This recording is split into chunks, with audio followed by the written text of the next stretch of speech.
처음이야 머신러닝 강의를 시작하도록 하겠습니다. 이번 시간에는 하이퍼 파라미터 튜닝에 대해서 살펴보도록 하겠습니다.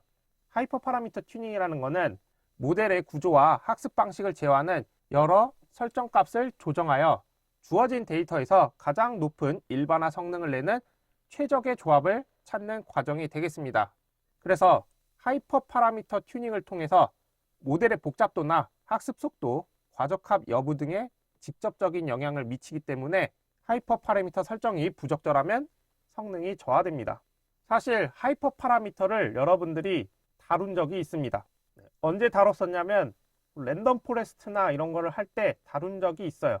예를 들면은 분류 모델의 랜덤 포레스트, 클래시파이어, 여기에서 N 에스티메이터 이런 거 있었죠. 아니면은 맥스, 뎁스 이런 식으로 사용자가 처음에 지정해야 되는 값들이 있어요. 이 값들이 하이퍼 파라미터입니다. 그래서 이 값을 어떻게 주느냐에 따라서 결과가 달라지죠. 그렇기 때문에 최적의 값을 찾아내는 게 중요합니다. 그 최적의 값을 찾아내는 과정이 튜닝이 되겠고, 지금 하이퍼 파라미터를 최적화시키는 거니까 하이퍼 파라미터 튜닝이 되겠습니다. 그래서 하이퍼 파라미터를 왜 해야 되냐면 일반화 성능을 향상시키기 위해서입니다. 훈련 데이터뿐만 아니라 새로운 데이터에서도 잘 작동하는 모델을 만들기 위해서이고, 그리고 과소적합, 과적합 또는 과대적합을 방지하기 위해서인데요. 이게 모델의 복잡도를 조절해서 과소적합이나 과대적합이 덜 되도록 하는 거예요. 그리고 학습 효율을 최적화시킬 수 있습니다. 학습률이라든지 배치 크기 등의 조정을 통해서 학습 시간과 안전성을 개선합니다. 예를 들면은 랜덤 포레스트다라고 했을 때 트리의 개수를 50개 이하 이런 식으로 제한하게 되면 트리를 50개까지밖에 안 만들기 때문에 예를 들어서 1000개 만들 거 50개만 만들었다 그러면 속도가 빨라지겠죠. 자, 그러면 파라미터랑 하이퍼 파라미터는 뭐냐? 파라미터는 모델이 데이터로부터 스스로 학습하는 값이 되겠고, 하이퍼 파라미터는 사람이 모델에게 직접 지정해주는 설정 값이 되겠습니다. 한마디로 파라미터는 모델이 만드는 거예요. 근데 하이퍼 파라미터는 사람이 만드는 거예요. 그 차이고요. 그래서 표로 정리를 해봤습니다. 파라미터의 경우에는 모델이 데이터로부터 학습하는 건데, 하이퍼 파라미터는 사용자가 설정하는 거예요. 그리고 파라미터의 경우에는 학습 과정 중에 생성이 됩니다. 반면에 하이퍼 파라미터는 학습 시작 전에 사용자가 결정해 줘야 됩니다. 그래서 파라미터의 경우에는 데이터의 패턴을 표현하는 값이 되겠고, 하이퍼 파라미터는 모델 구조와 학습 방식을 제어하는 설정 값이 되겠습니다. 그래서 하이퍼 파라미터의 예시는 선형외기의 가중치예요. 그래서 y는 베타1, x1 플러스 베타0 이렇게 있을 때 이 베타1이랑 베타0는 기울기랑 절편은 데이터를 넣어봐야 나오는 거죠. 이런 값들이 파라미터가 되는 거고요. 그 다음에 트리의 깊이, 트리의 개수 등 처음에 그 모델의 클래스를 만들 때 넣는 값이 하이퍼 파라미터가 되겠습니다.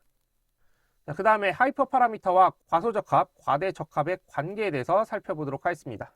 참고로 과대적합은 그냥 과적합이라고도 부릅니다. 그래서 과소적합과 과대적합의 관계는 어떻게 되느냐?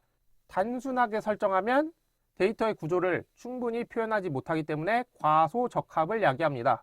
반면에 복잡하게 설정할 경우에는 훈련 데이터에 딱 맞추기 때문에 과대적합을 발생시킬 수가 있습니다. 그래서 하이퍼 파라미터 튜닝을 통해서 과소적합과 과대적합 사이에 일반화 성능을 내는 최적의 균형점을 찾아내게 됩니다. 그래서 핵심 하이퍼 파라미터들에 대해서 살펴보도록 하겠습니다. 이거는 여러분들이 앞에서 살펴본 적이 있어요. 그래서 좀 가볍게 보도록 하겠습니다. 먼저 트리 기반의 앙상블 모델에서 사용하는 하이퍼 파라미터들이 있습니다. N 에스티메이터즈는 결정 트리의 개수죠. 그 다음에 맥스 뎁스는 트리의 최대 깊이입니다. 그 다음에 러닝 레이트는 트리가 이전 트리의 오류를 얼마나 강하게 보정할지를 결정하는 학습률입니다. 네, 그래서 뭐 XG 부스트 같은 알고리즘에서 이제 러닝 레이트를 사용했었죠. 그래서 러닝 레이트는 이전의 오류를 학습을 하는 거예요. 마치 오답 노트입니다. 그래서 기존의 오류를 강하게 학습할지 아니면 덜 학습할지 그 비율을 정하는 게 러닝 레이트가 돼요. 이런 값들을 조절함으로써 성능을 향상시킬 수가 있습니다. 다음으로 서포트 벡터 머신의 하이퍼 파라미터들이 있었는데요. C는 규제의 강도예요. C 값이 클수록 규제가 약해서 모델이 훈련 데이터에 더 많이 맞추려 하므로 과대적합의 위협이 있고, 값이 작을수록 규제가 강해져 과소적합의 위험이 있습니다. 그리고 감마라는 값이 있는데요. 감마는 하나의 데이터 포인트가 주변에 미치는 영향의 범위를 결정합니다. 그래서 핵심은 값이 크면 영향의 범위가 좁아져 결정 경계가 복잡해지고, 값이 작으면 영향 범위가 넓어져서 부드러운 결정 경계가 형성됩니다. 이때는 RBF, 폴리, 시그모이드 커널을 사용할 때만 적용이 됩니다. 그리고 커널은 다뤘었죠. 원래 서포트 벡터 머신은 직선, 리니어 형태인데 RBF, 그러니까 정규 분포 형태의 모양이라든지 아니면은 다차원 형태의 커널을 씌워서 직선이 아니라 곡선 형태 아니면은 다차원 형태의 경계선을 만들 수가 있죠. 이런 식으로 하이퍼 파라미터들을 조절해서 성능을 개선시킬 수가 있습니다. 다음으로 그리드 서치에 대해서 살펴보도록 하겠습니다. 이거는 사용자가 지정한 하이퍼 파라미터 후보들을 격자 형태로 구성한 뒤 가능한 모든 조합을 전부 탐색하는 방식이 되겠습니다. 그리고 각 조합의 성능 평가는 교차 검증, 그러니까 크로스 밸리데이션을 통해서 이루어지게 됩니다. 네, 교차 검증이라는 건 뭐냐? 훈련 데이터를 K개의 폴드, 그러니까 K개의 그룹으로 나눠요. 예를 들어서 K가 4라고 해볼게요. 그러면 하나, 둘, 셋, 넷 이렇게 4등분이 됩니다. 이랬을 때 이게 첫 번째 그룹, 두 번째 그룹, 세 번째 그룹, 네 번째 그룹이 되는 거예요. 만약에 데이터의 개수가 100개였다. 데이터가 100개였으면 하나의 그룹에는 25개씩 있는 거예요. 이랬을 때 K-1개는 학습에 사용됩니다. 여기서 샵 1, 샵 2, 샵 3, 그러니까 그룹 1, 2, 3이 먼저 학습에 사용됩니다. 그리고 나머지 1개는 검증에 사용돼요. 이 과정을 K번 반복합니다. 그러면 K가 4니까 4번 반복하는 거죠. 자, 요게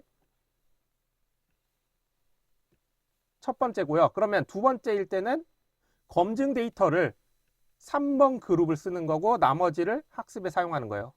그 다음에 세 번째는 검증을 2로 두고 학습을 1, 3, 4 이렇게 쓰는 거예요. 그 다음에는 검증을 1번 그룹의 데이터로 쓰고 학습을 2, 3, 4번 그룹을 쓰는 거예요. 한마디로 학습과 검증을 K번 반복하는 거예요. 이렇게 하면 데이터를 알뜰살뜰하게 다 쓸 수가 있죠. 이런 식으로 데이터를 활용해서 모델을 생성하는 방식이 교차 검증이 되겠습니다. 그러면 그리드 서치 장단점을 살펴보기 전에 그리드 서치의 예를 보도록 하겠습니다. 예를 들어서 랜덤 포레스트 알고리즘을 쓴다고 해볼게요. 이랬을 때 N 에스티메이터, 요거는 결정 트리 개수였죠. 그리고 맥스 뎁스도 있었어요. 요거는 트리의 깊이죠. 트리의 최대 깊이. 만약에 결정 트리를 50이랑 100으로 바꿔가면서 확인해 보고 싶어요. 그리고 트리의 최대 깊이를 5랑 7이랑 이렇게 비교해 보고 싶은 거예요. 그러면 그리드 서치에서는 어떻게 하느냐? N 에스티메이터를 처음에 50으로 두고 최대 깊이를 5로 두는 거예요. 그리고 그 다음 테스트 할 때는 57, 그 다음에 105, 그 다음 테스트 할 때는 107. 이런 식으로 경우의 수를 다 따져가면서 테스트하는 방식이 그리드 서치가 되겠습니다. 자, 그러면은 이 그리드 서치의 장단점은 장점으로는 탐색 범위 내에서 최적의 조합을 보장할 수가 있습니다. 하지만 단점으로는 탐색해야 할 조합의 수가 하이퍼 파라미터의 개수와 값의 개수에 따라서 기하급수적으로 증가하기 때문에 시간이 오래 걸리게 됩니다. 지금은 하이퍼 파라미터가 2개밖에 없고 각 하이퍼 파라미터마다 값이 2개이기 때문에 그냥 2 곱하기 2 해서 뭐 4개밖에 없지만 여기에서 하이퍼 파라미터 개수가 한 4개 정도 되고 여기에서 각각 하이퍼 파라미터별로 값이 한 5개 정도 됐다라고 하면 4 곱하기 5니까 20번이나 돌려야 돼요. 네, 이런 식으로 하이퍼 파라미터가 늘어나고 하이퍼 파라미터당 값의 개수가 증가하면 계산량이 많아지게 되죠. 자, 그러면 그리드 서치를 하기 위해서 클래스랑 함수가 있는데요. 클래스로는 그리드 서치 CV를 사용합니다. 그래서 에스티메이터는 모델이 되는 거예요. 그리고 파라미터 그리드는 하이퍼 파라미터 조합들이에요.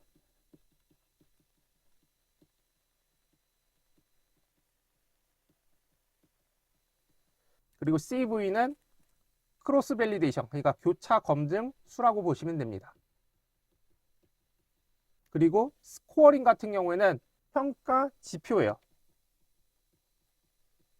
평가 지표라는 거는 하이퍼 파라미터 조합들을 쭉 실행하게 되는데 어떤 조합일 때 몇 점이고 어떤 조합일 때 몇 점이고 이런 식으로 점수를 매겨야 돼요.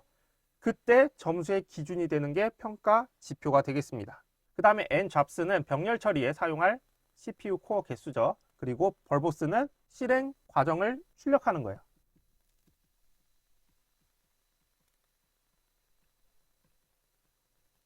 그 다음에 그리드 서치 메서드는 이 모델 점 fit을 하면 됩니다.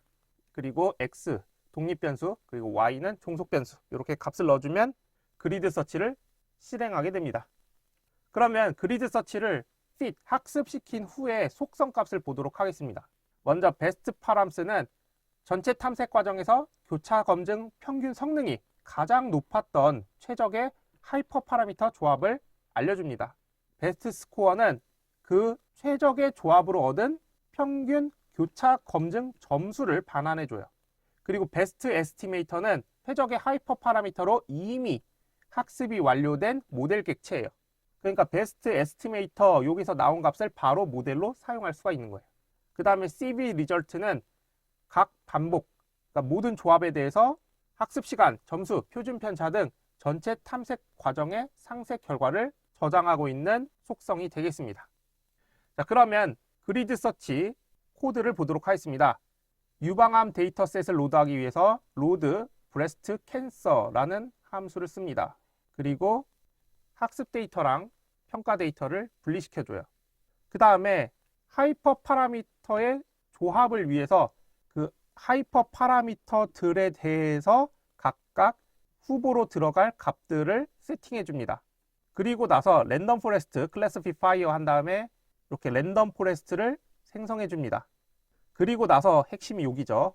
그리드 서치 CV 이때 모델은 랜덤 포레스트고요. 그리고 파람 그리드가 있는데 이게 파람 그리드 아까 요거예요. 그래서 파람 그리드를 통해서 하이퍼 파라미터는 뭐뭐뭐가 있고 그때 값들이 뭐뭐뭐뭐가 있는지를 알게 되는 거죠. 그 다음에 CV는 5라는 거는 교차 검증을 5번 하는 거고요. 그리고 스코어링은 accuracy, 정확도를 기준으로 정확도가 높은지 낮은지를 측정하는 거예요. 그리고 N-잡스는 마이너스 1이니까 병렬 처리를 할 때 CPU를 전부 다 사용하겠다는 거고요. 그 다음에 벌보스는 1, 요거는 모델이 학습되는 과정을 간략하게 보여주는 거예요.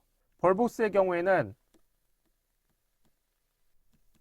0에서 3 정도의 값을 줍니다. 그래서 0이면은 그 동작하는 동안에 정보가 없는 거예요. 그리고 3에 가까울수록 정보가 많습니다. 그래서 매우 상세한 정보가 나오게 됩니다. 그래서 여기서는 그냥 1 정도로 세팅을 했어요. 그리고 나서 그리드 서치 CV를 그리드 서치라는 변수에 저장을 하고 이 모델에 fit 하게 됩니다. 이때 x트레인과 y트레인 값을 넣어줘서 학습을 진행하게 됩니다. 자, 그리고 나서 그리드 서치를 진행하게 되는데 그리드 서치를 진행하면 지금 경우가 3개씩 있어요. 그러면 3 곱하기 3 곱하기 3에서 27번이 조합이 되는 거예요. 그러니까 처음에는 53, 1, 그 다음에 53, 3, 53, 5 이런 식으로 반복을 하게 되죠. 그리고 교차 검증이 5이기 때문에 각각 조합에 대해서 5번씩 교차 검증을 하면 총 27 곱하기 5니까 135번의 모델 학습이 수행됩니다. 그래서 굉장히 오래 걸려요. 그리고 나서 그리드 서치 한 다음에 베스트 파람 이렇게 하면은 최적의 하이퍼 파라미터 값을 보여줍니다. 그래서 봤더니 맥스 뎁스가 7이고 민 샘플스 립스가 1이고 N 에스티메이터가 200일 때가 최고였어요. 그 다음에 정확도를 출력했더니 0.96. 자, 그 다음에 그리드 서치 CV 리절트 요거를 데이터 프레임으로 만든 다음에 이 데이터 프레임을 소팅했어요. 그러니까 정렬을 했는데 정렬할 때 기준을 랭크 테스트 스코어를 기준으로 정렬을 했습니다. 그리고 나서 5개만 보여줘요. 자, 이렇게 하면 어떻게 되느냐? 지금 하이퍼 파라미터 조합들이 굉장히 많았죠. N 에스티메이터를 50, 100, 200, 맥스 뎁스를 3, 5, 7 이렇게 두게 되면은 각각 조합들에 대해서 순위가 나와요. 그 순위별로 정렬을 한 다음에 그 중에서 5개만 보여주니까 상위 조합 5개를 보여주는 거죠. 그래서 5개 조합을 출력해 보니까 이렇게 나오는 것을 확인할 수가 있습니다. 만약에 점 헤드를 안 붙이게 되면 조회 결과가 너무 많아져요. 그래서 일부러 헤드를 붙였습니다.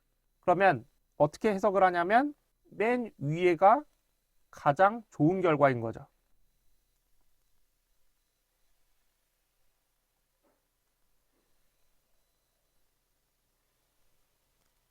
밑줄 친 맨 위가 가장 좋은 조합이고 베스트 에스티메이터라는 속성을 쓰게 되면 지금 밑줄 쳤던 이 하이퍼 파라미터가 적용된 모델로 사용할 수 있게 합니다.